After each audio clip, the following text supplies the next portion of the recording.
ఓం నమ శివాయ. ఓం లలితాదేవ్యే నమ. ఓం శ్రీ గురుభ్యో నమ. శివానందలహరి 66వ శ్లోకం.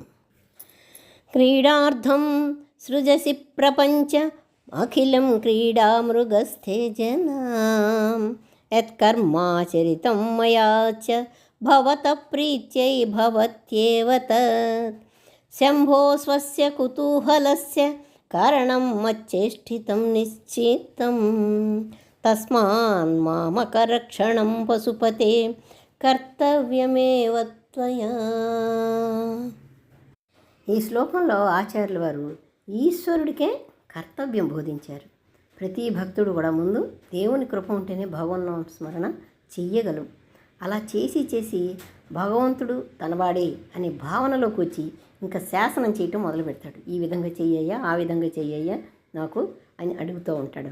ఆ స్థితికి వచ్చిన భక్తుని వాక్కులకు ఈశ్వరుడు కూడా చాలా ప్రాముఖ్యత ఇస్తాడు.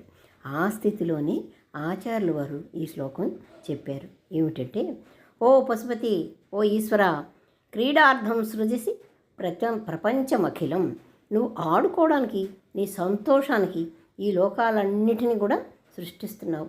అది మాయే కావచ్చు, నీ సృష్టే కావచ్చు. అంటే నువ్వు క్రీడాకారుడివి. మరి క్రీడకు ఉపయోగించే ఆట సాధనాలు ఏమిటి? క్రీడా మృగాస్తే జన, నువ్వు సృష్టించిన నీకు ఆడుకోవడానికి ఉపయోగించే క్రీడా అవి మృగాలు, ఈ జనాలు. యత్కర చరితం మాయాచ భవతం, అంటే నేను చేసే ఈ పనులన్నీ నీ ప్రీతి కొరకే కదా స్వామి. నిన్ను స్తుతించటం, పూజించటం, ఆరాధించటం, నిరీక్షించటం కూడా, ఇలా అన్నీ నీకు చేస్తే నీవు నన్ను మెచ్చుకుంటావని నీకోసమే ఇవన్నీ చేస్తున్నాను. ప్రీత్యే భవత్యేవం తత్, నీ ఇష్టాన్ని అనుసరించి చేస్తున్నాను. నీకు ఏది ఇష్టమో అదే చేస్తున్నాను, నీకు ఏది కావాలో అదే చేస్తున్నాను. నువ్వు ఎలా ఉంటే, నేను ఎలా ఉంటే నీకు ఇష్టమో ఆ విధంగానే ఉంటున్నాను. అంతేకాదు, శంభో స్వస్య కుతూహలస్య కరణం చేష్టితం నిశ్చితం, అంటే ఓ శంకర, నేను నిశ్చయంగా చెప్పగలను, ఏ విధంగా చెప్పగలను, ఖచ్చితంగా చెప్పగలను. నీకోసం చేసే నా పనులన్నీ నీలో కుతూహలం, అంటే శ్రద్ధ కలగడానికే. అంటే ఏంటి, నా భక్తుడు ఈ విధంగా చేస్తున్నాడే అని చెప్పి నీకు కన్నప్ప మీద, మార్కండేయుడి మీద, ఇలా నీ భక్తుల మీద నీలో కుతూహలం ఎట్లా కలిగిందో అన్నీ చూసి నా మీద కూడా నీకు ఆ విధమైనటువంటి భక్తి, శ్రద్ధ కలుగుతుంది అని చెప్పి నేను నిశ్చయంగా చెప్పగలను. దానిలో మాత్రం నాకు ఏ విధమైన సంకోచం లేదు. నేను నిన్నే స్మరిస్తాను, అంతకుమించి నాకేం తెలియదు. అందువల్ల నీకు బాధ్యత వచ్చింది. నీకు బాధ్యత ఎలా వచ్చింది?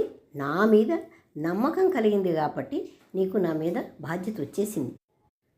తస్మాన్ మామక రక్షణం పశుపతే కర్తవ్యమేవ త్వయా, అంటే నన్ను సంరక్షించడమే ఇంకా మిగిలింది.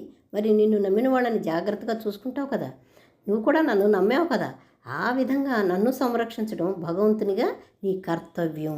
ఇంకేమీ ఆలోచన లేదు. భక్తుడు భగవంతుని శ్రద్ధగా, భక్తిగా సేవ చేయడం, మరి ఆ భక్తుడిని రక్షించడం, సంరక్షించడం ఆ ఈశ్వరునికి కర్తవ్యం అని ఆచార్యుల వారు తెలియజేశారు.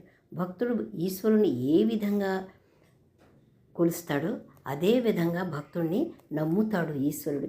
నమ్మిన భక్తుడిని వదిలిపెట్టడు, రక్షిస్తూనే ఉంటాడు అని చెప్తున్నారు ఈ శ్లోకంలో. ఓం నమ శివాయ.